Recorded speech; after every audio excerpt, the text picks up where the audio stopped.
그날 예수께서 집에서 나가서 바닷가에 앉으심에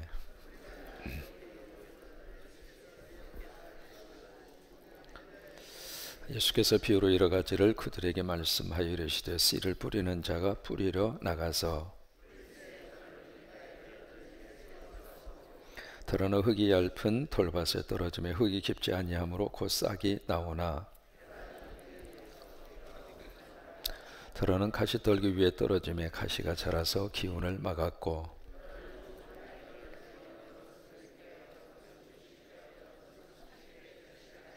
귀 있는 자는 들으라 하시니라.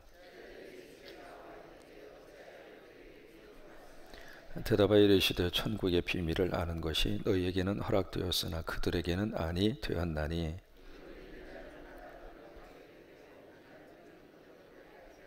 그러므로 내가 그들에게 비유로 말하는 것은 그들이 보아도 보지 못하며 들어도 듣지 못하며 깨닫지 못함이니라.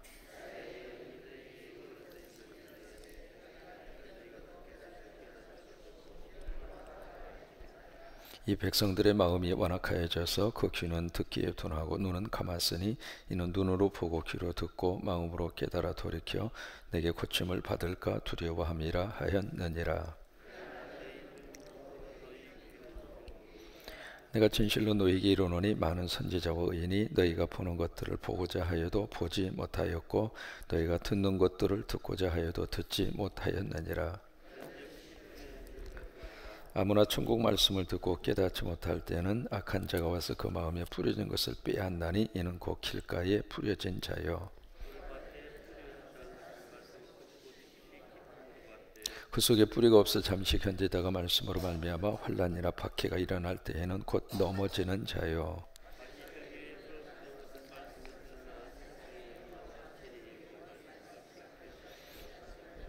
함께 있습니다. 좋은 땅에 뿌려졌다는 것은 말씀을 듣고 깨닫는 자니 결실하여 어떤 것은 100배, 어떤 것은 60배, 어떤 것은 30배가 되느니라 하시더라. 아멘. 할렐루야. 또 귀한 찬양 67 남신도에 쓰셨습니다. 박수 한번 해주셔요. 고맙습니다. 서로 인사하시죠. 잘 오셨습니다. 오늘도 행복하시기 바랍니다. 승리하시기 바랍니다. 마태 13장을 가리켜서 비유장이라 말씀을 드렸죠. 똑같은 본문 가지고 4번씩이나 함께 읽고 묵상을 하니까 참 묘해요. 어떤 목사님이 같은 본문을 가지고 10년 동안 설교를 한 적이 있습니다. 어느 목사님은 요한복음 3장 16절을 가지고 평생을 설교한 분이 계세요. 별로 놀리지도 않으시네요.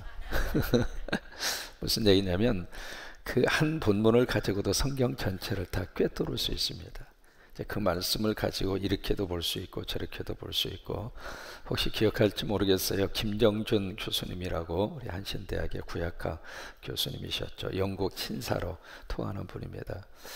이분 같은 경우에 있어서는 마산 결핵 요양소라고 있었죠. 거기에 결핵 환자 3기생으로 들어가서 그 마산 요양 결핵원이 어떻게 되어 있느냐면 들어가는 입구부터 병상이 중한 사람일수록 1호실, 2호실, 3호실 쭉 해서 마지막이 시체실입니다.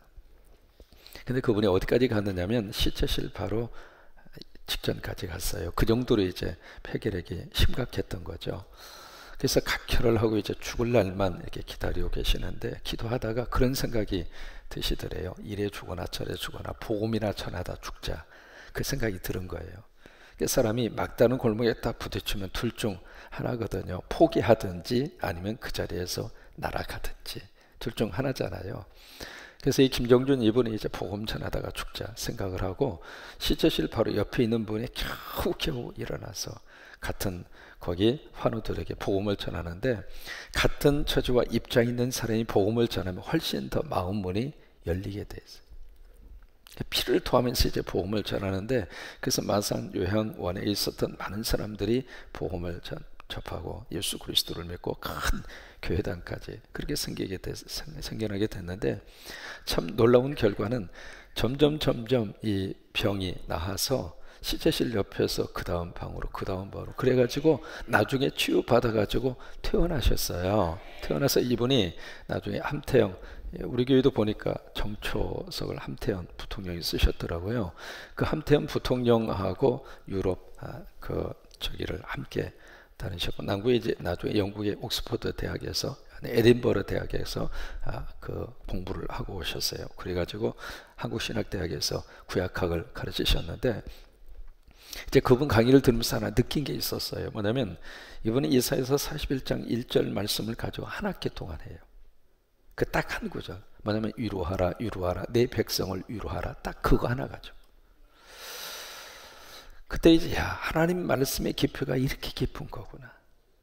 어느 때는 우리가 말씀을 대충 지나갈 때 있잖아요. 마치 내가 다 아는 것처럼. 왜냐하면 익숙하기 때문에 알고 있다 착각하는 것뿐이에요. 여러분, 익숙하다고 해서 내가 정확하게 알고 있는 게 아니거든요. 어느 때는 익숙한 것이기 때문에 모르고 지날 때가 참 많습니다. 그 관계가 바로 어디냐면 부부 관계입니다. 부부의 관계는 굉장히 익숙해졌어요. 그리고 함께 살고 있어요. 같이 호흡을 하고 있어요. 그러니까 무슨 생각을 하냐면 내가 이 아내에 대해서 알고 있다. 그게 착각하는 거예요. 과연 얼마나 알고 있을까? 그런 것처럼 우리가 이 교회 신앙생활을 하면서 이렇게 익숙하게 교회를 출입을 하다가 보니까 내가 성경을 많이 알고 있는 것처럼, 성경을 어느 정도 내가 지식을 가지고 있는 것처럼 그렇게 착각할 때가 있는데, 중요한 것은 하나님의 말씀을 정확하게 아는 게 중요해요. 그러니까 말씀의 깊은 영적 의미가 내 속에 들어와야, 그래야 그 말씀이 내 말씀이 되고, 말씀이 여기만 때리면 머리만 커지는 거예요. 하나님 말씀이 여기를 쳐줘야 돼요. 여기를 쳐주셔서 정말 그 말씀이 내 속에서 내 인생을 꽉 하고 휘어잡아서 그 말씀 앞에 때로는 벌벌 떨 수 있어야 되고, 그 말씀 앞에 인생의 희열을 느낄 수 있어야 되고, 그 말씀 앞에서 삶에 꼬여 있는 모든 문제들을 해결함 받는 순간이 있어야 되는 거예요. 그래서 이제 말씀의 이 본문을 가지고 계속 묵상하는 것은 굉장히 중요해요. 오늘 예수님이 이제 씨 뿌리는 비유로 말씀을 하십니다. 씨가 있다. 그 씨를 누군가가 뿌리고 있다. 뿌리는데 뭐 이 비유에 대한 해석은 우리가 다 알고 있으니까 기억할 수 있겠죠. 근데 그 말씀을 받는 인간의 태도가 네 가지다. 그 여기 땅이라고 하는 것은 인간을 말하고 있거든요. 구체적으로는 우리를 말하는 거예요. 내가 하나님의 말씀을 받는데, 설교를 듣는데, 성경 공부를 하는데 그 말씀을 받는 인간의 애티튜드, 태도가 네 가지의 태도가 있다는 거예요. 첫 번째가 길가와 같은 마음, 두 번째 돌짝밭과 같은 마음, 세 번째 가시떨기 잡초가 있는 마음, 네 번째가 좋은 땅입니다. 옛날 번역은 옥토라고 돼 있어요. 그럼 여기 가장 복받는 땅이 무슨 땅일까? 몇 번째일 것 같아요? 네 번째, 좋은 땅, 옥토예요. 한번 보실까요? 어떻게 말씀을 하시고 있는가? 네, 8절입니다. 더러는 좋은 땅에 떨어지며 어떤 것은 100배, 어떤 것은 60배, 어떤 것은 30배의 결실을 하였느니라. 이게 이제 비유의 원래 말씀이에요. 근데 그 말씀의 해석을 23절에서 보세요. 좋은 땅에 뿌려졌다는 것은 말씀을 어떻게 해요? 듣고 그 다음에 어떻게 해요? 깨닫는 자니 결실하여 어떤 것은 100배, 어떤 것은 60배, 어떤 것은 30배가 되느니라 하시더라. 여기서 이제 좋은 땅, 옛날 번역은 옥토. 그러면 그 옥토가 어떤 땅일까? 좋은 땅이 어떤 땅일까? 여기서부터 이제 말씀의 묵상으로 들어갈 수 있거든요. 그 묵상을 통해서 말씀의 의미를 내가 깨닫게 되고 적용을 하게 되는데, 첫째로 여러분, 좋은 땅은 다른 땅이 아닙니다. 부서진 땅이 좋은 땅입니다. 아무리 땅이 좋다 할지라도 딱딱해지는 순간 거기는 뭔가 못 심어요. 심을 수가 없어요. 그러면 땅에다가 뭔가를 심으려고 그러면 어떻게 해야 돼요? 파야 돼요.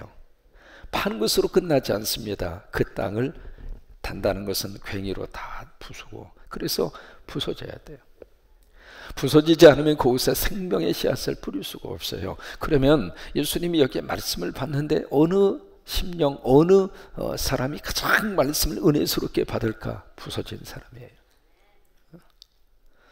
살면서 여러 가지 많은 사건을 만나게 되잖아요. 때로는 질병을 만나기도 하고, 사랑하는 이를 떠나보내기도 하고, 그리고 가장 중요했던 삶의 터전의 기업이 한순간에 망할 수도 있고요.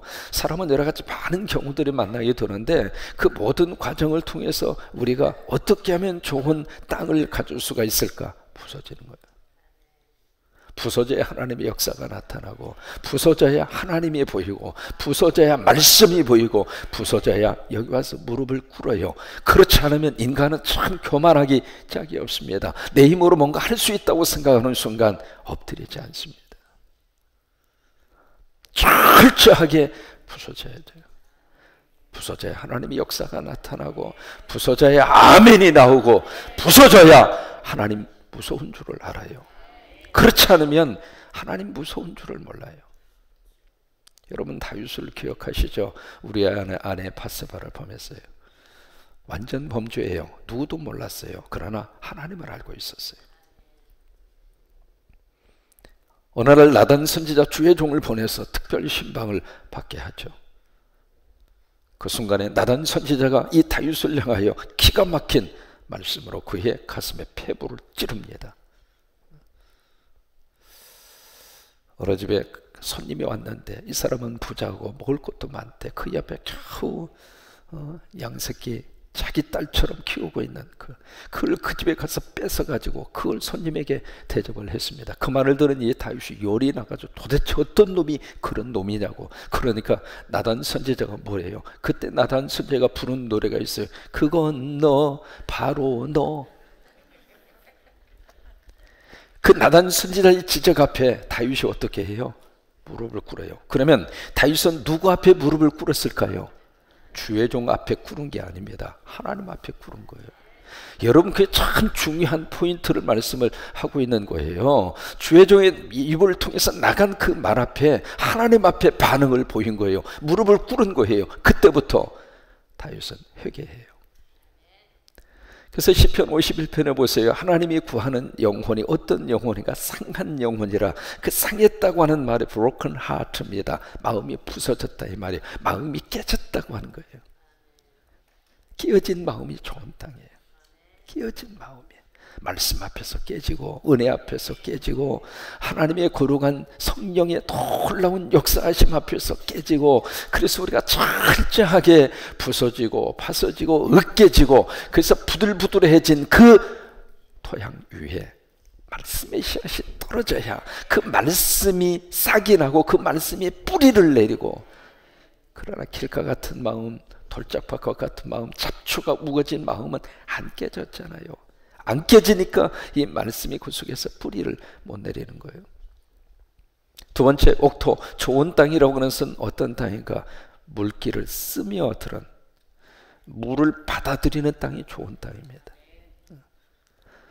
아무리 땅이 비옥하다 할지라도 거기에 습기가 없으면 땅은 더 이상 생명을 움틀 수가 없잖아요. 물이 있어야 되잖아요. 물이 있어야 생명이 자랄 수 있잖아요. 그러니까 이게 좋은 땅이라고 하는 것은 물을 머금은 땅이에요. 물을 받아들인 땅이란 말이에요. 그러면 이 물이라고 하는 것이 바로 무엇일까? 성령이잖아요. 창세기 1장에 보시면은 하나님의 창조의 역사를 쭉 보시다가 세 번째 날에 무슨 역사가 나타나느냐면은 물을 두 군데로 나누어요. 나누어서 거기에서 묻이 드러나요. 땅이 드러났다 그 말이에요. 땅이. 그리고 한 곳에 모인 물을 바다라 그렇게 칭을 해요. 그러면서 그 다음에 이 육지에 각종 생물과 각종 식물들이 꽃을 피우고 씨를 맺고 열매를 맺는, 그게 창세기 1장에 나오는 셋째 날 창조의 역사인데, 그러면 어느 땅에서 그 생명의 놀라운 역사들이 나타났는가? 물과 땅이 만났을 때예요. 그러니까 좋은 땅이라고 하는 것은 이 물과 내가 만나야 돼요. 성령으로 역사가 나타나야 좋은 땅이 되는 것이지 나 혼자만 있어서 좋은 땅이 되는 게 아니라고 하는 거예요. 하나님이 은혜의 단비를 내려 주실 때 그 물을 받을 수 있는 사람이 좋은 땅이에요. 그게 옥토예요. 그 옥토. 이번에 집회를 통해서 저와 여러분이 그냥 하나님의 부어주시는 물로 촉촉히 적셔졌습니다. 그래서 거기에 정말로 말씀이 심겨져서 그 말씀이 내 영혼에 놀라운 축복이 될 수 있도록 그렇게 우리 영혼과 심령을 하나님이 붙들어 주시게 되기를 원합니다.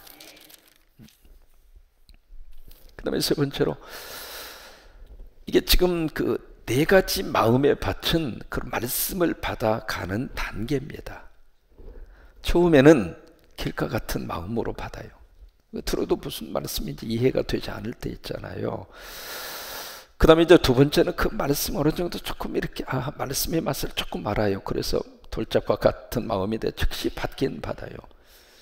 근데 우리 안에 여러 가지 많은 것들이 있잖아요. 세상적인 것들, 그런 것들 때문에, 그리고 그 말씀 때문에 오는 환난과 시험 때문에 뿌리를 못 내리고, 세 번째 잡초 같은 마음, 세상의 걱정, 그 다음에 물질 문제, 쉽게 이게 해결이 되는 게 아니잖아요. 그런 문제들 때문에 하나님의 말씀이 씨앗을 뿌리 내리지 못하는 그 단계까지 가는데, 마지막 정말로 하나님이 축복하는 마음의 밭이 무슨 밭이냐? 좋은 땅. 그 땅은 왜 좋은가? 말씀의 씨앗이 그 깊이까지 깊이 들어간 거예요.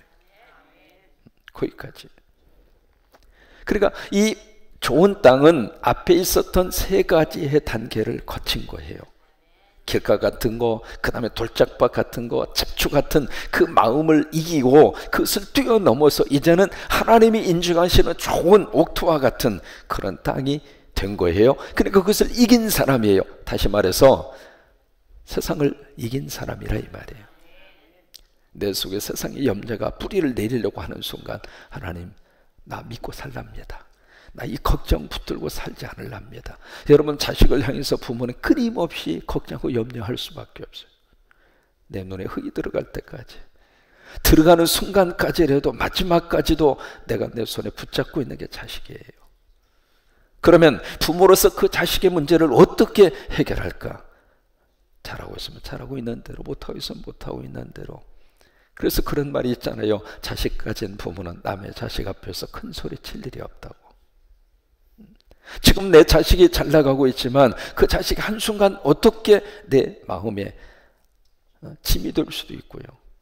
지금은 이제 이런 상태 속에 있지만은 그 자녀가 한순간 잘 돼서 그 자식 때문에 부모가 덕을 볼 수도 있고, 모르는 거예요. 그래서 내 자식의 미래도 모르는 것이고 남의 자식의 미래도 모르는 거예요. 그래서 남의 자식에 대해서 함부로 이야기하면 안 돼요. 왜? 내 자식도 그 가능성이 있으니까. 마지막까지도 우리 가슴 속에 놓을 수 없는 것 중에 가장 큰 것이 바로 자식 문제인데, 이것을 우리가 좋은 땅의 단계까지 가지면 어떻게 되느냐? 하나님, 끊임없이 오는 이 걱정 염려 나는 맡기고 살랍니다. 하나님 도와주세요. 하나님 도와주세요. 내가 부모로서 자식에게 정말 마음과 정성과 관심을 갖는 것보다도 하나님 아버지가 내 자식에게 갖는 관심과 사랑이 크다고 하는 것을 나는 믿습니다. 나는 믿습니다. 그러니 내가 걱정하는 것보다 아버지가 염려하는 것이 더 좋으니 아버지께 맡기겠습니다. 그리고 사는 거예요. 그것을 초월하고 사는 것이지, 그게 없어져서 좋은 땅이 되는 게 아니에요. 물질 문제도 마찬가지입니다. 물질 문제도 여러분, 이것을 어떻게 우리들이 물질 문제를 완전히 완벽하게 해결하고 살 수 있는 사람이 누가 있어요? 다 많으면 많은 대로, 적으면 적은 대로. 이 옥토가 된다고 하는 것은, 좋은 땅이 된다고 하는 것은 그 물질 문제를 하나님께서 맡기고 물질의 단계를 초월하고 사는 거예요. 많이 주시면 많이 주시는 대로 감사하고, 조금 주시면 조금 주시는 대로 감사하고, 오늘 가게 문을 열었어요. 하나님이 얼마나 주셨어요. 이거 먹고 하나님 감사하라고 하는 것보다, 그렇게 생각하고 가게 문을 닫는 사람하고 가게 문을 마지막 정리하고 닫으면서 세상에 재수 더럽게 없네, 오늘 이거밖에 못 벌어서 나 뭘 먹고 살라고 그래, 그렇게 생각하고 가게 문을 닫는 사람하고 인생 마음의 자세가 어떻게 할까? 이제 좋은 땅이라고 하는 것은 현재 하나님이 주신 그 은혜를 그저 감사하고, 하나님이 필요해서 이만큼 주시는가 보다, 이거 가지고 내가 감사하고 살면 되지, 하나님의 뜻이 있어서 나를 군산으로 보내셨나 보다, 군산 성광교회에 가서 이거 뒤집어 쓰고 새벽마다 말씀 전하고 하는 모양이다. 제가 군산에 와가지고 이걸 뒤집어 썼지, 내가 전주 가서는 이거 안 뒤집어 썼어요. 전주에서는 폼나게 했어요. 새벽에 오셔서 감사합니다. 그러니까 하나님이 주신 그 자리를 내가 소중하게 생각을 하고 그것을 초월하는 거예요. 이것이 좋은 땅이에요. 이게 너무 좋은 옥토예요. 우리가 그렇게 믿음 생활했으면 좋겠어요. 그렇게 세 가지 말씀드렸어요. 어느 땅이 좋은 땅인가? 부서진 마음. 일을 통해서 부서지고, 옆 사람을 통해서 부서지고, 사건을 통해서 부서지고 깨지고, 두 번째, 물기를 머금은 마음. 그것이 좋은 땅이고, 세 번째, 세상적인 것을 초월하는 사람.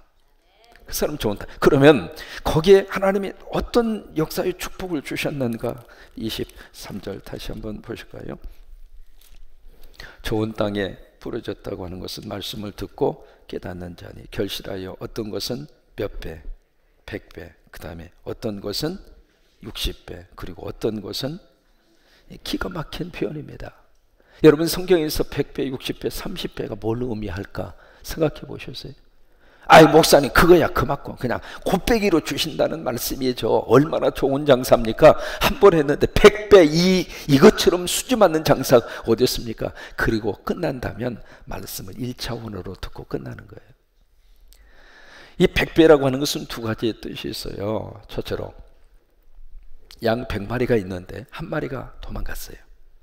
그 한 마리를 찾기 위해서 99마리를 놓고 열심으로 가서 찾아요. 그때 무슨 생각이 드는다면 우리 같으면 한 마리 잊어버리고 99마리 지키는 게 낫겠다. 그게 세상적인 논리입니다. 그러면 왜 그 한 마리를 찾기 위해서 그렇게까지 무진애를 쓸까? 영적인 비밀이 있는 거예요. 그 한 마리가 와야 100이 되는 거예요. 그 100이 된다는 이야기가 무엇일까? 예수 그리스도의 몸을 완성한다 그 말이에요. 그럼 보세요. 그 한 마리를 사랑해서 찾기도 하지만은 남아있는 99마리 때문에 한 마리가 필요한 거예요. 왜? 그 한 마리가 와야 100이 되니까. 100이 되어야 예수의 몸이 이루어지니까. 그래서 그 한 마리를 찾는 거예요. 여러분 우리가 열심으로 전도하잖아요. 선교하잖아요. 그들을 위해서 전도하고 선교하는 것 같지만 궁극적으로는 하나님이 나에게 주시는 복 때문에 그래요. 그것이 와야 그 하나가 채워져야 나한테 100이 되니까, 내 안에 예수 그리스도의 역사가 완성이 되니까, 그래서 그 한 마리를 그렇게 열심히 찾는 거예요. 두 번째, 이 100이라고 하는 숫자는 하늘의 숫자입니다. 하늘의 숫자예요. 그래서 모든 숫자의 마지막 완성은 열입니다. 열인데 일반적으로 숫자를 표시를 할 때 1부터 시작하잖아요.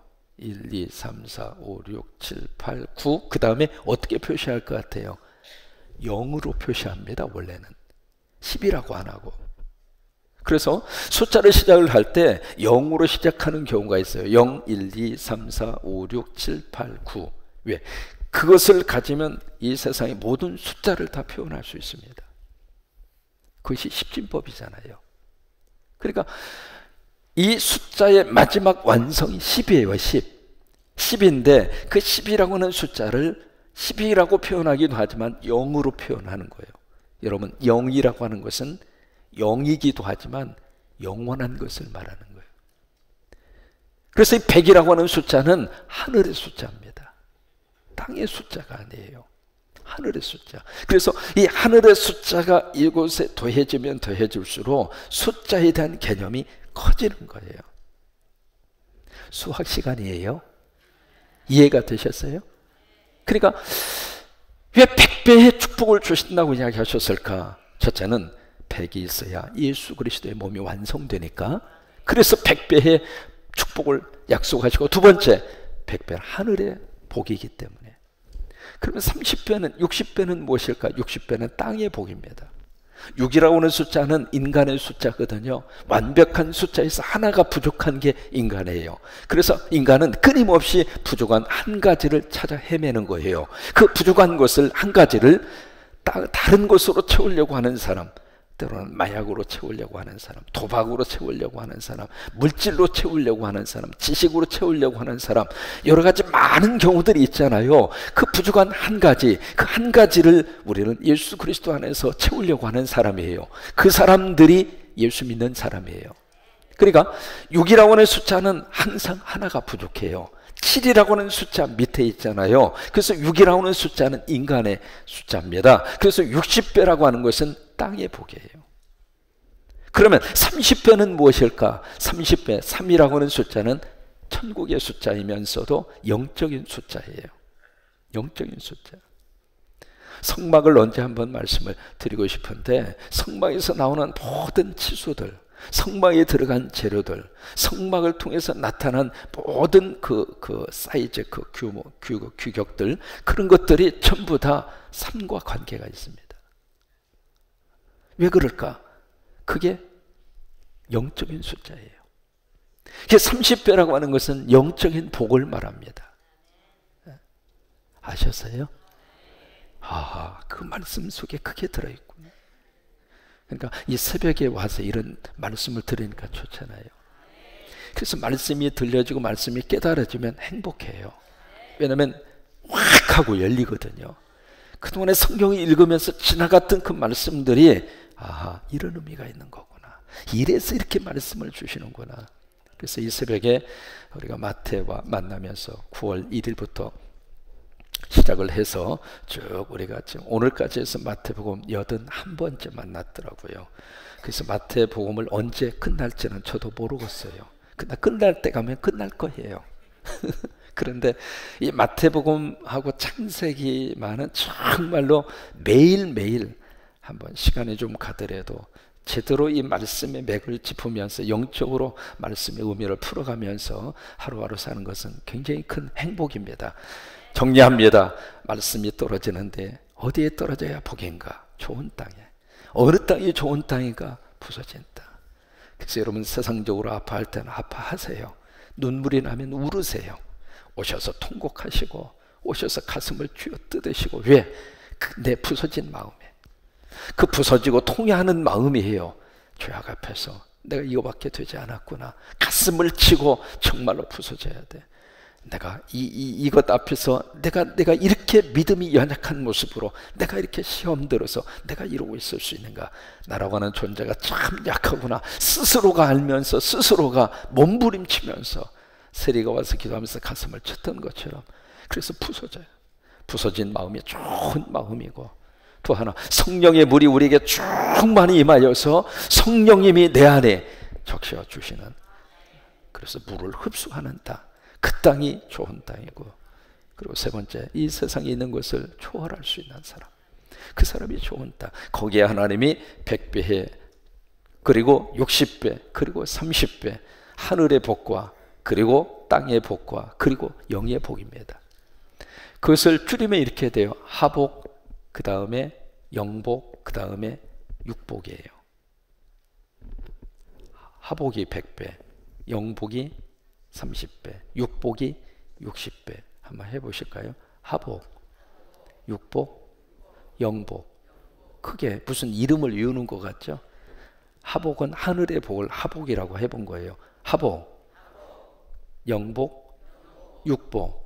이것을 줄여서 삼복이라고. 삼복. 삼복의 복이 여러분 속에 충만하시기를 주의 이름으로 축원합니다. 서로 한번 축복하시세요. 삼복을 받으세요. 삼복을 받으세요.